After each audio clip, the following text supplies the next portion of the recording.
Si je vous dis ninja, homme qui a décimé son clan encore, frère attentionné, vous l'aurez compris que je parle bien évidemment de Itachi Uchiwa. Ou vous avez tout simplement vu le titre de la vidéo. Enfin bref, vous l'aurez compris, c'est The Cinevore, je serai accompagné aujourd'hui de Dylan pour vous raconter l'histoire d'Itachi Uchiwa.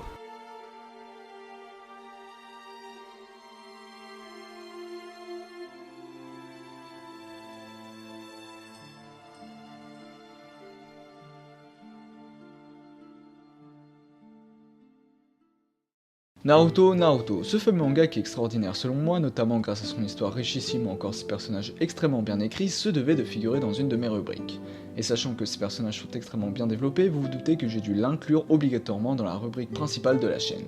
Enfin bref, vous l'aurez compris, aujourd'hui je vais vous parler d'Itachi Uchiwa car c'est selon moi l'un des personnages les plus attachants et stylés du manga. Puis on va pas se mentir, Itachi est quand même vachement badass. Itachi Uchiwa est donc un ninja du village de Konoha et plus particulièrement dans le clan Uchiha du village. Son histoire commence lorsqu'il avait 4 ans et qu'il développa le Sharingan lorsqu'il vit un membre de sa famille se faire tuer lors de la 3ème grande guerre ninja, qui l'affecta énormément. Suite à cet événement, il va donc avoir des idéaux pacifistes et avoir une volonté de protéger Konoha de la guerre coûte que coûte. Dès son plus jeune âge, il parvint par exemple à maîtriser le Sharingan, qui devient l'une de ses plus puissantes forces par la suite.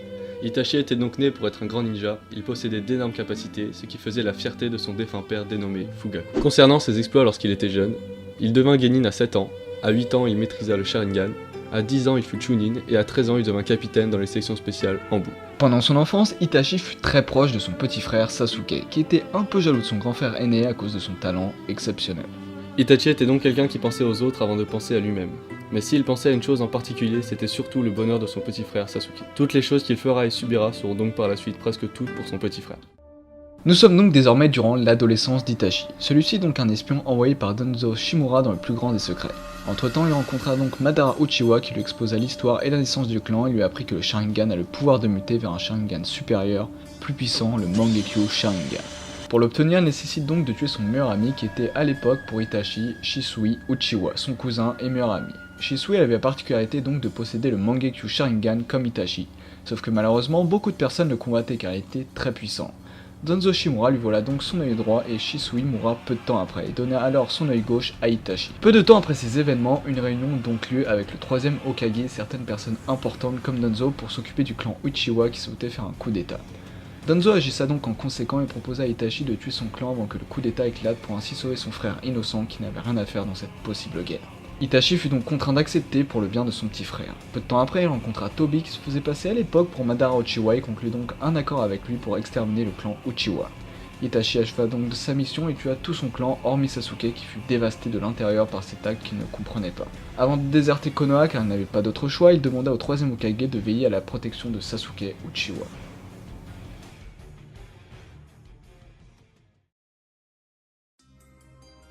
Après tous ces actes monstrueux, il rejoint l'Akatsuki en faisant dans un premier temps équipe avec Orochimaru qui quitta l'organisation peu de temps après suite à sa tentative désespérée de voler les pupilles d'Itachi. Il a donc voulu faire équipe par la suite avec Kisame Ochigaki et ils formèrent à eux deux un duo très puissant et vraiment effrayant. Les années passèrent et Sasuke n'avait soif que de vengeance vis-à-vis de son frère aîné. Il vécut donc toute son enfance et adolescence avec une seule idée dans la tête, tuer son grand frère. Et ce jour arriva malheureusement. Sasuke trouva Itachi dans un repère Uchiwa lointain et perdu, ils combattirent donc naturellement pendant de longues heures dans un combat sans merci et incroyablement équilibré, mais cet équilibre se brisa lorsqu'Itachi commença, on ne sait pour quelle raison, à cracher du sang. Itachi venant sa fin arrivée utilisa donc sa plus grande technique ninja, le Susanoo. Ils furent donc tous deux épuisés, arrivant à peine à marcher. Itachi prit la décision de marcher lentement et douloureusement vers son petit frère qui lui reculait à petits pas. Une fois arrivé face à lui, collé à un mur de roche géant, il lui posa les doigts sur le front, comme il lui avait toujours fait dans son enfance, et lui dit « Désolé Sasuke, c'était la dernière fois », et mourut en donnant à Sasuke une partie de ses pouvoirs en ayant un échange physique avec lui. En revanche, Sasuke ne sut pas directement qu'il avait hérité de ses pouvoirs jusqu'à ce qu'il apprenne à contrôler la lumière céleste et le Susanoo. Sasuke pleura des journées plus tard son grand frère car même s'il avait encore de la haine contre lui, il l'aimait. Itachi est donc mort ainsi, ayant la moitié de sa vie œuvré au bonheur de son petit frère, dans l'ombre. Sasuke ne sera donc que très longtemps après, quand Itachi sera de retour réincarné grâce à l'Edo Tensei d'Orochimaru et de Kabuto, que tout ce qu'il avait entrepris était pour son bien.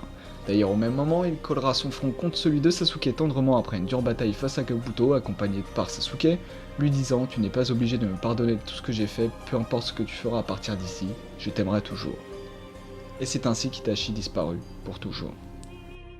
Itachi est donc un personnage emblématique dû à son histoire dramatique, une histoire si complexe et dramatique qu'il a fallu attendre vers la fin de Naruto Shippuden pour comprendre toute son histoire, la justification de ses actes et donc l'apprécier à sa juste valeur.